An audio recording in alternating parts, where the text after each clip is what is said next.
Hi, welcome to Land Rovers Live. We're still here at the Billing Show. Now, over the last couple of days, we've been speaking to various different clubs about their activities and what they're doing here at Billing. But a few weeks ago, we went out green laning over in Wales with the guys from Staff's 4x4. So here to join us to talk about that is Andy and Daz. How you doing, chaps? Great, thanks. The weather all right for you? Super. Couldn't be better, to be fair. Yeah, a few beers, tops it all off. Exactly. So, so you guys are a pretty big club based, well, loosely around Staffordshire. And we went green lane. Well, we met you up with you green laning the other week. Is that one of many events that you do? Yeah. I mean, obviously we put many events on throughout the year. Green laning, pay and plays. Obviously, he organised all the pay and play events, plus other things. We've sort of got a fully booked year. Yeah. It was. I mean, we joined you guys for the first time out with you. Like, we had a fantastic time. We had a real good turnout of club members as well. I can't remember how many people were there. Like maybe 10 vehicles or so. Yeah. Was it 10? Yeah, about 10. Yeah. 2 groups of 5 did we do? Yeah.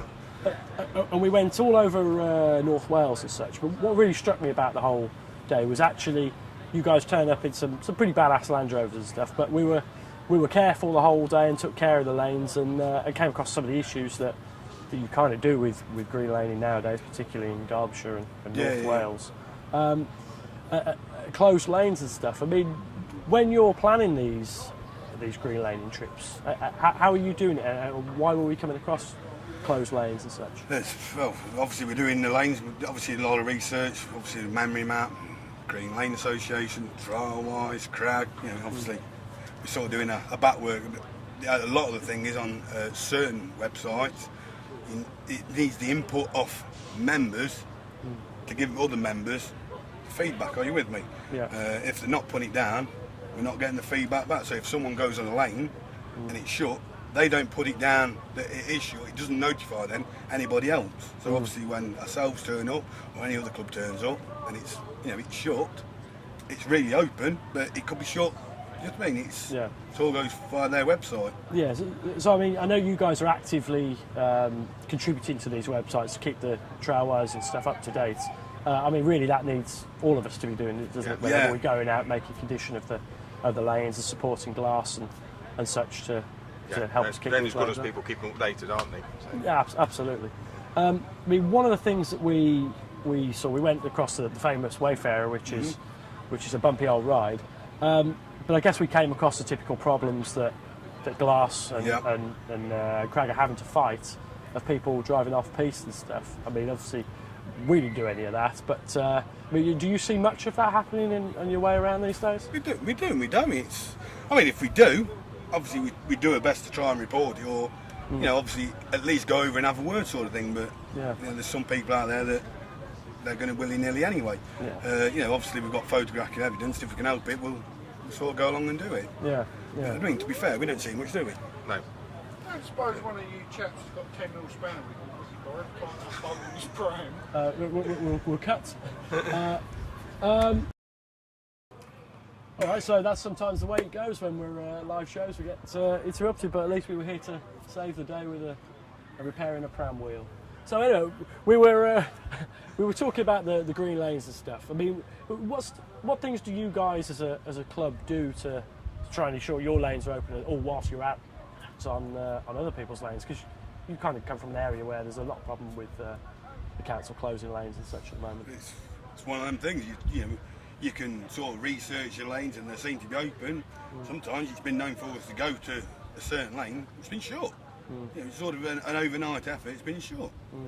And it seems to be getting a bit more sort of militant as well, doesn't it? I mean, we got to a lane in Wales the other week that by all looking at it looked like it was closed. There's threats of police, CCTV and such, and you since found out that it's open. Yeah, so like I say, there's a lot of people out there that don't like what we're doing. Obviously, we all need to unite against and sort of fight them off. Obviously without that, we'll lose many more lanes, I think. Yeah, absolutely. I mean, we went out back to the same lanes a few weeks later on an episode that will come in a few weeks' time.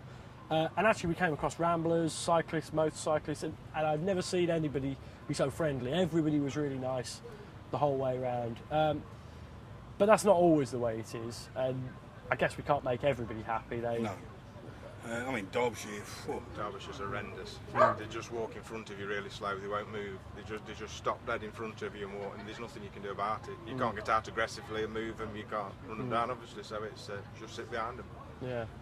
It's, So I guess we've just got to do our bit right. And, yeah, that's it. Because you're just a bad guy all the time, aren't you? That's the trouble with a motor vehicle. You're always a bad guy. All right.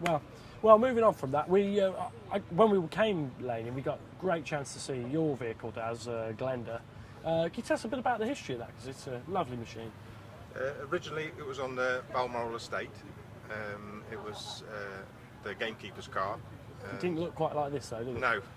There's some photographs of it down there in its original state. You can see that. Yeah, and it's just had a lot of money spent on it and a lot of mods just to make it a toy. Yeah, I think we'll put some footage up to show. It's not just a show pony, is it? It's actually No, quite we a do. capable machine. We just play and play days. We do the green laning.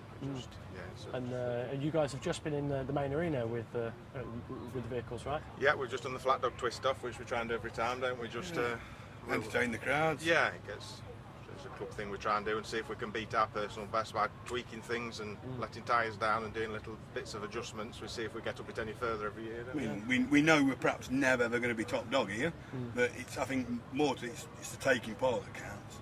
One of the things that I found coming out with you guys, and I brought my wife along, and so did many of you lot, you know, the sort of camaraderie and team spirit amongst Staffs 4x4, but for me, make it a really, really good club.